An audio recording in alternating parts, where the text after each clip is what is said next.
నన్ను ముందే పిలవచ్చు కదా, నాతో ముందే మాట్లాడొచ్చు కదా అని ఇలా అంటూ ఉంటారు కదా. ఇలాంటి సెంటెన్సెస్ని ఇంగ్లీష్లో ఎలా చెప్పాలో ఒకసారి చూద్దాం. ఫస్ట్ సెంటెన్స్, నాకు ముందే చెప్పొచ్చు కదా. నాకు ముందే చెప్పొచ్చు కదా అనేదాన్ని you could have told me earlier right. You could have told me earlier right అంటే నాకు ముందే చెప్పొచ్చు కదా. నెక్స్ట్ వన్, నన్ను ముందే పిలవచ్చు కదా.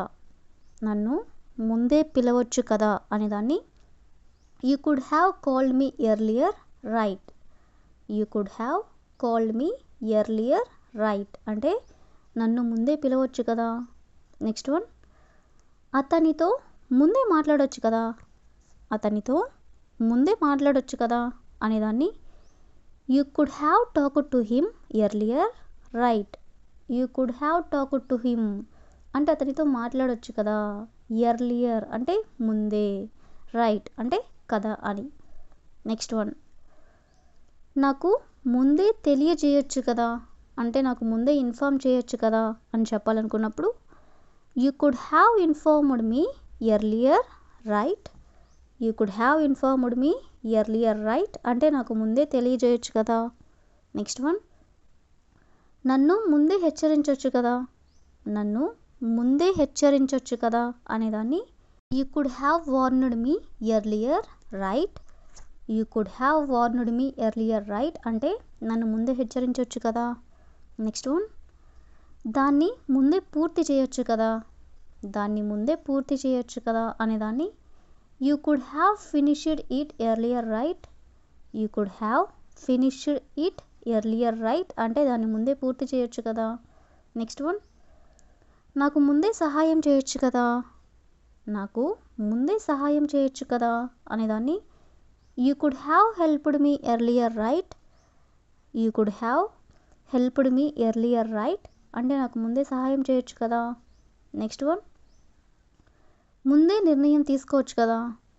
ముందే నిర్ణయం తీసుకోవచ్చు కదా అనేదాన్ని you could have decided earlier right.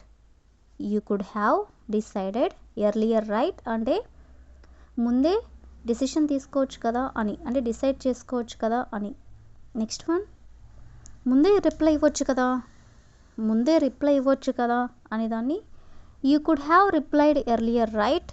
You could have replied earlier right అంటే ముందే రిప్లై ఇవ్వచ్చు కదా. లాస్ట్ వన్, పని ముందే కంప్లీట్ చేయొచ్చు కదా. పని ముందే కంప్లీట్ చేయొచ్చు కదా అనేదాన్ని you could have completed the work earlier right. You could have completed the work earlier right అంటే పని ముందే కంప్లీట్ చేయొచ్చు కదా. సో ఈ విధంగా మనం కొన్ని ఎగ్జాంపుల్స్ అనేవి చూసాం కదా. నెక్స్ట్ వన్ చూడండి, ఇటీవల కాలంలో అనేదాన్ని recently or lately or in recent times అంటే ఈ మూడిటికి కూడా మీనింగ్ ఇటీవల కాలంలో. ఈ వర్డ్కి సంబంధించిన కొన్ని ఎగ్జాంపుల్ సెంటెన్సెస్ని ఇంగ్లీష్లో ఎలా చెప్పాలో ఒకసారి చూద్దాం. ఫస్ట్ సెంటెన్స్, ఇటీవల కాలంలో అతను చాలా బిజీగా ఉన్నాడు. ఇటీవల కాలంలో అతను చాలా బిజీగా ఉన్నాడు అని చెప్పాలనుకున్నప్పుడు he has been very busy recently. He has been very busy recently అంటే ఇటీవల కాలంలో అతను చాలా బిజీగా ఉన్నాడు. నెక్స్ట్ వన్, ఇటీవల కాలంలో నేను ఇంగ్లీష్ ప్రాక్టీస్ ఎక్కువ చేస్తున్నాను. ఇటీవల కాలంలో నేను ఇంగ్లీష్ ప్రాక్టీస్ ఎక్కువ చేస్తున్నాను అనేదాన్ని lately I have been practising English a lot. Lately అంటే ఇటీవల కాలంలో, I have been practising English a lot అంటే నేను ఇంగ్లీష్ ప్రాక్టీస్ చాలా ఎక్కువ చేస్తున్నాను అని. నెక్స్ట్ వన్, ఇటీవల కాలంలో వాళ్ళు ఇక్కడికి రావడం లేదు. ఇటీవల కాలంలో వాళ్ళు ఇక్కడికి రావడం లేదు అనేదాన్ని they haven't been coming here recently. They haven't been coming here recently అంటే ఇటీవల కాలంలో వాళ్ళు ఇక్కడికి రావడం లేదు. నెక్స్ట్ వన్, ఇటీవల కాలంలో నాకు టైం దొరకడం లేదు. ఇటీవల కాలంలో నాకు టైం దొరకడం లేదు అనేదాన్ని I haven't been getting time lately. I haven't been getting time lately అంటే ఇటీవల కాలంలో నాకు టైం దొరకడం లేదు. నెక్స్ట్ వన్, ఇటీవల కాలంలో ఈ ఛానల్ చాలా గ్రో అయింది. ఇటీవల కాలంలో ఈ ఛానల్ చాలా గ్రో అయ్యింది అని చెప్పాలనుకున్నప్పుడు this channel has grown a lot in recent times. This channel has grown a lot in recent times అంటే ఇటీవల కాలంలో ఈ ఛానల్ చాలా గ్రో అయింది అని. లాస్ట్ వన్, ఇటీవల కాలంలో ఆమె బిహేవియర్ మారిపోయింది. ఇటీవల కాలంలో ఆమె బిహేవియర్ మారిపోయింది అనేదాన్ని her behaviour has changed recently. Her behaviour has changed recently. So ఈ విధంగా మనం ఇటీవల కాలంలో అనే వర్డ్కి సంబంధించిన కొన్ని ఎగ్జాంపుల్ సెంటెన్సెస్ని ఇంగ్లీష్లో ఎలా చెప్పాలో తెలుసుకున్నాం కదా. నమ్మకం అనే వర్డ్కి సంబంధించిన కొన్ని ఎగ్జాంపుల్ సెంటెన్సెస్ని ఇంగ్లీష్లో ఎలా చెప్పాలో ఒకసారి చూద్దాం. ఫస్ట్ సెంటెన్స్, నీకు నాపై నమ్మకం ఉందా? నీకు నాపై నమ్మకం ఉందా అని అడగాలనుకున్నప్పుడు do you trust me? Do you trust me అంటే నీకు నాపై నమ్మకం ఉందా. నెక్స్ట్ వన్, నీకు అతనిపై నమ్మకం ఉందా? నీకు అతనిపై నమ్మకం ఉందా అనేదాన్ని do you trust him? Do you trust him అంటే నీకు అతనిపై నమ్మకం ఉందా. నెక్స్ట్ వన్, నేను చెప్పింది నీకు నమ్మకం వచ్చిందా? నేను చెప్పింది నీకు నమ్మకం వచ్చిందా అని అడగాలనుకున్నప్పుడు did you believe what I said? Did you believe అంటే నీకు నమ్మకం వచ్చిందా. వాట్ ఐ సెడ్ అంటే నేను చెప్పింది. నెక్స్ట్ వన్, నీకు నీ మీద నమ్మకం ఉందా? నీకు నీ మీద నమ్మకం ఉందా అని అడగాలనుకున్నప్పుడు do you believe in yourself? Do you believe అంటే నీకు నమ్మకం ఉందా. ఇన్ యువర్ సెల్ఫ్ అంటే నీ మీద. నెక్స్ట్ వన్, వాళ్ళ మాటలను నమ్మాలా? వాళ్ళ మాటలను నమ్మాలా అని అడగాలనుకున్నప్పుడు should we trust their words? Should we trust their words అంటే వాళ్ళ మాటలను నమ్మాలా. నెక్స్ట్ వన్, నువ్వు నిజంగా నన్ను నమ్ముతున్నావా? నువ్వు నిజంగా నన్ను నమ్ముతున్నావా అనే దాన్ని do you really trust me? Do you really trust me అంటే నువ్వు నిజంగా నన్ను నమ్ముతున్నావా. నెక్స్ట్ వన్, అతను చెప్పింది నమ్మదగినదేనా? అతను చెప్పింది నమ్మదగినదేనా అనేదాన్ని is what he said believable? Is what he said believable అంటే నమ్మదగినదేనా. నెక్స్ట్ వన్, నీకు ఈ పని చేయగలనని నమ్మకం ఉందా? నీకు ఈ పని చేయగలనని నమ్మకం ఉందా అని ఎవరినైనా అడగాలనుకున్నప్పుడు do you have confidence that you can do this work? Do you have confidence అంటే నీకు నమ్మకం ఉందా. That you can do this work అంటే నువ్వు ఈ పని చేయగలనని. నెక్స్ట్ వన్, వాళ్ళు మాకు సహాయం చేస్తారనే నమ్మకం ఉందా? వాళ్ళు మాకు సహాయం చేస్తారనే నమ్మకం ఉందా అని అడగాలనుకున్నప్పుడు do you believe they will help us? Do you believe అంటే నీకు నమ్మకం ఉందా. దే విల్ హెల్ప్ అస్ అంటే వాళ్ళు మాకు సహాయం చేస్తారని. నెక్స్ట్ వన్, నన్నెందుకు నమ్మట్లేదు? నన్నెందుకు నమ్మట్లేదు నువ్వు అని ఇలా అంటూ ఉంటారు కదా. దీన్ని ఇంగ్లీష్లో why don't you trust me? Why don't you trust me అంటే ఎందుకు నువ్వు నన్ను నమ్మడం లేదు. నెక్స్ట్ వన్, నీకు దేవుడిపై నమ్మకం ఉందా? నీకు దేవుడిపై నమ్మకం ఉందా అని అడగాలనుకున్నప్పుడు do you believe in God? Do you believe in God అంటే నీకు దేవుడిపై నమ్మకం ఉందా. నెక్స్ట్ వన్, అతనిని మళ్ళీ నమ్మగలవా అంటే ఇంకోసారి అతనిని నమ్మగలవా అని అడగాలనుకున్నప్పుడు can you trust him again? Can you trust him again అంటే అతనిని మళ్ళీ నమ్మగలవా. నెక్స్ట్ వన్, నీకు ఈ వార్త నిజమేనని నమ్మకం ఉందా? నీకు ఈ వార్త నిజమేనని నమ్మకం ఉందా అనేదాన్ని are you sure this news is true? Are you sure అంటే నీకు నమ్మకం ఉందా. దిస్ న్యూస్ ఈజ్ ట్రూ అంటే ఈ వార్త నిజమని. నెక్స్ట్ వన్, ఆమె మాటలు నమ్మాలా వద్దా? ఆమె మాటలు నమ్మాలా వద్దా అనేదాన్ని should we believe her words or not? Should we believe her words or not అంటే ఆమె మాటలు నమ్మాలా వద్దా. లాస్ట్ వన్, నీ కలలు నిజమవుతాయని నమ్ముతున్నావా? నీ కలలు నిజమవుతాయని నమ్ముతున్నావా అని దాన్ని. Do you believe your dreams will come true?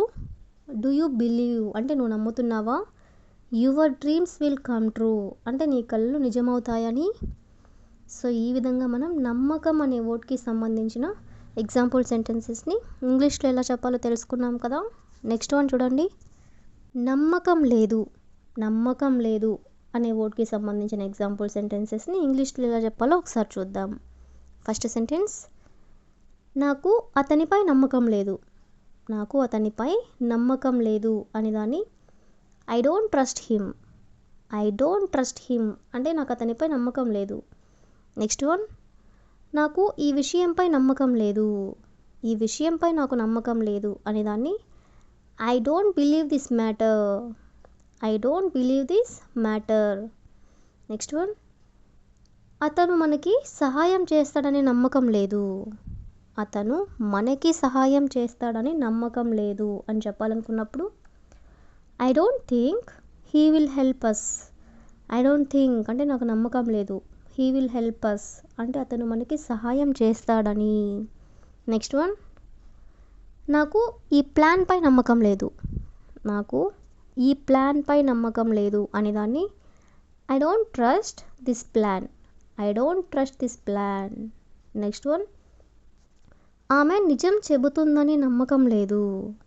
ఆమె నిజం చెబుతుందని నమ్మకం లేదు అని దాన్ని I don't think she is telling the truth. I don't think she is telling the truth అంటే ఆమె నిజం చెబుతుందని నమ్మకం లేదు. నెక్స్ట్ వన్, అతను మారుతాడని నమ్మకం లేదు. అతను మారుతాడని నమ్మకం లేదు అని దాన్ని I don't think he will change. I don't think అంటే నాకు నమ్మకం లేదు. హీ విల్ చేంజ్ అంటే అతను మారుతాడని. నెక్స్ట్ వన్, ఈ పని పూర్తవుతుందని నమ్మకం లేదు. ఈ పని పూర్తవుతుందని నమ్మకం లేదు అని దాన్ని I don't think this work will be completed. I don't think అంటే నాకు నమ్మకం లేదు. This work will be completed అంటే ఈ పని పూర్తవుతుందని. నెక్స్ట్ వన్, వాళ్ళు వస్తారని నమ్మకం లేదు. వాళ్ళు వస్తారని నమ్మకం లేదు అని దాన్ని I don't think they will come. I don't think they will come అంటే వాళ్ళు వస్తారని నమ్మకం లేదు. లాస్ట్ వన్, నాకు నా మీదే నమ్మకం లేదు. నాకు నా మీదే నమ్మకం లేదు అని చెప్పాలనుకున్నప్పుడు I don't have confidence in myself. I don't have confidence in myself అంటే నాకు నా మీదే నమ్మకం లేదు. సో ఈ విధంగా మనం నమ్మకం లేదు అనే వర్డ్కి సంబంధించిన కొన్ని ఎగ్జాంపుల్ సెంటెన్సెస్ని ఇంగ్లీష్లో ఎలా చెప్పాలో తెలుసుకున్నాం కదా. పిసినారి. పిసినారి అనే వర్డ్కి సంబంధించిన కొన్ని ఎగ్జాంపుల్ సెంటెన్సెస్ని ఇంగ్లీష్లో ఎలా చెప్పాలో ఒకసారి చూద్దాం. ఫస్ట్ సెంటెన్స్, అతను చాలా పిసినారి. అతను చాలా పిసినారి అని చెప్పాలనుకున్నప్పుడు he's very స్టింగీ. He's very stingy అంటే అతను చాలా పిసినారి. స్టింగీ అంటే పిసినారి. నెక్స్ట్ వన్, పిసినారి వాళ్ళు డబ్బు ఖర్చు పెట్టడానికి ఇష్టపడరు. అంటే పిసినారిగా ఉండేవాళ్ళు డబ్బులు ఖర్చు పెట్టడానికి ఇష్టపడరు అని చెప్పాలనుకున్నప్పుడు stingy people don't like to spend money. Stingy people అంటే పిసినారిగా ఉండే ప్రజలు don't like to spend money అంటే డబ్బులు ఖర్చు పెట్టడానికి ఇష్టపడరు. నెక్స్ట్ వన్, నువ్వు ఇంత పిసినారిగా ఎందుకుంటావు? నువ్వెందుకు ఇంత పిసినారిగా ఉంటావు అని ఎవరినైనా మనం అడగాలనుకున్నప్పుడు why are you so stingy. Why are you so stingy అంటే నువ్వెందుకు ఇంత పిసినారిగా ఉంటావు. నెక్స్ట్ వన్, అతను స్నేహితుల కోసం కూడా డబ్బు ఖర్చు పెట్టడు. చాలా పిసినారి. అతను స్నేహితుల కోసం కూడా డబ్బు ఖర్చు పెట్టడు. చాలా పిసినారి అని చెప్పాలనుకున్నప్పుడు it doesn't spend money even for friends. He is very stingy. He doesn't spend money even for friends అంటే అతను ఫ్రెండ్స్ కోసం కూడా డబ్బులు ఖర్చు పెట్టడు. హీ ఈజ్ వెరీ స్టింగీ అంటే అతను చాలా పిసినారి అని. నెక్స్ట్ వన్, పిసినారి మనుషులతో ఉండడం కష్టం. పిసినారి మనుషులతో ఉండడం కష్టం అని చెప్పాలనుకున్నప్పుడు it is difficult to live with stingy people. It is difficult అంటే కష్టం. To live with stingy people అంటే పిసినారి మనుషులతో ఉండడం అని. నెక్స్ట్ వన్, ఆమె చిన్న విషయానికి డబ్బు ఆదా చేస్తుంది. చాలా పిసినారి. ఆమె చిన్న విషయానికి డబ్బులు ఆదా చేస్తుంది, చాలా పిసినారి అని చెప్పాలనుకున్నప్పుడు she saves money even on small things. She is very stingy. She saves money even on small things అంటే చిన్న విషయానికి కూడా ఆమె డబ్బులు ఆదా చేస్తుంది.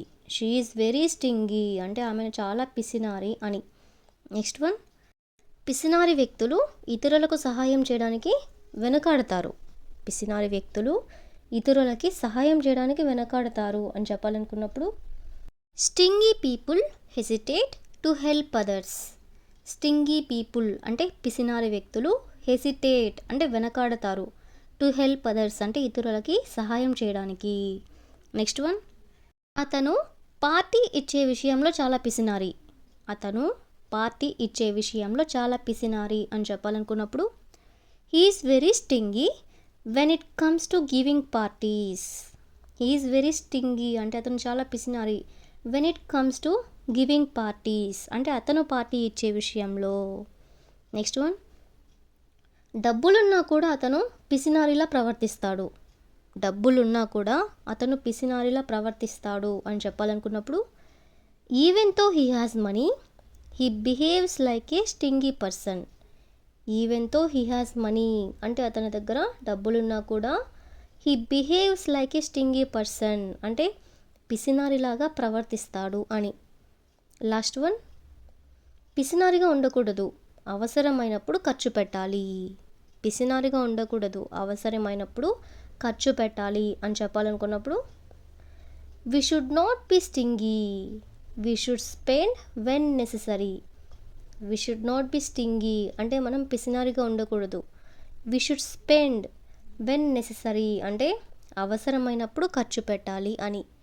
సో ఈ విధంగా మనం పిసినారి అనే వర్డ్కి సంబంధించిన కొన్ని ఎగ్జాంపుల్ సెంటెన్సెస్ని ఇంగ్లీష్లో ఎలా చెప్పాలో తెలుసుకున్నాం కదా. నెక్స్ట్ వన్ చూడండి, సోమరి. సోమరి అనే వర్డ్ని కూడా మనం యూజ్ చేస్తూ ఉంటాం కదా. ఈ వర్డ్కి సంబంధించిన కొన్ని ఎగ్జాంపుల్ సెంటెన్సెస్ని ఇంగ్లీష్లో ఎలా చెప్పాలో ఒకసారి చూద్దాం. ఫస్ట్ సెంటెన్స్, అతను చాలా సోమరి. అతను చాలా సోమరి అని చెప్పాలనుకున్నప్పుడు he's very lazy. He's very lazy. Next one, సోమరి వాళ్ళు పని చేయడానికి ఇష్టపడరు.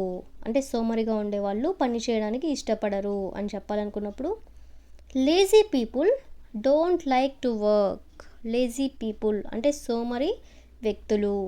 డోంట్ లైక్ టు వర్క్ అంటే పని చేయడానికి ఇష్టపడరు. నెక్స్ట్ వన్, నువ్వు ఇంత సోమరిగా ఎందుకున్నావు. నువ్వు ఇంత సోమరిగా ఎందుకున్నావు అనేదాన్ని why are you so lazy. Why are you so lazy అంటే నువ్వు ఇంత సోమరిగా ఎందుకున్నావు. నెక్స్ట్ వన్, అతను రోజంతా పడుకుని ఉంటాడు. చాలా సోమరి అంటే రోజంతా అతను పడుకొనే ఉంటాడు, అతను చాలా సోమరి అని చెప్పాలనుకున్నప్పుడు he lies down all day. He's very lazy. He lies down all day అంటే రోజంతా అతను పడుకొనే ఉంటాడు. హీఈస్ వెరీ లేజీ అంటే అతను చాలా సోమరి అని. నెక్స్ట్ వన్, సోమరి వ్యక్తులు చదువులో వెనకబడతారు.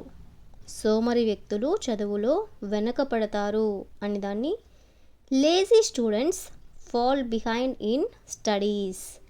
లేజీ స్టూడెంట్స్ అంటే సోమరి వ్యక్తులు, ఫాల్ బిహైండ్ ఇన్ స్టడీస్ అంటే చదువులో వెనకబడతారు.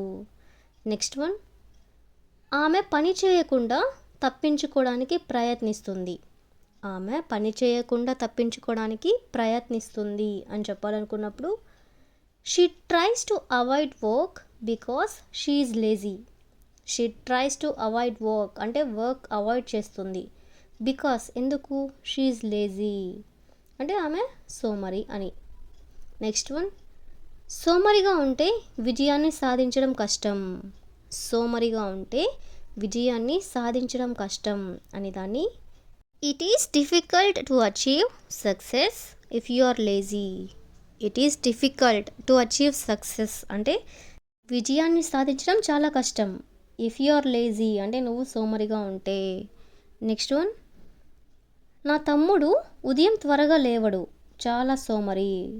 నా తమ్ముడు ఉదయం త్వరగా లేవడు, చాలా సోమరి అని చెప్పాలనుకున్నప్పుడు my brother doesn't wake up early in the morning, he is very lazy. My brother doesn't wake up early in the morning అంటే ఉదయాన్నే మా బ్రదర్ త్వరగా లేవడు, హీ ఈజ్ వెరీ లేజీ అంటే అతను చాలా లేజీ అని. నెక్స్ట్ వన్, సోమరి మనుషులు అవకాశాలను కోల్పోతారు. సోమరి మనుషులు అవకాశాన్ని కోల్పోతారు అని చెప్పాలనుకున్నప్పుడు lazy people lose opportunities. Lazy people అంటే సోమరి మనుషులు, లాస్ అంటే కోల్పోతారు ఏంటి, ఆపర్చునిటీస్ అంటే అవకాశాలను అని. సో ఈ విధంగా మనం సోమరి అనే వర్డ్కి సంబంధించిన కొన్ని ఎగ్జాంపుల్ సెంటెన్సెస్ని ఇంగ్లీష్లో ఎలా చెప్పాలో తెలుసుకున్నాం కదా. So that's all for today. I hope you all like this video. Thank you for watching.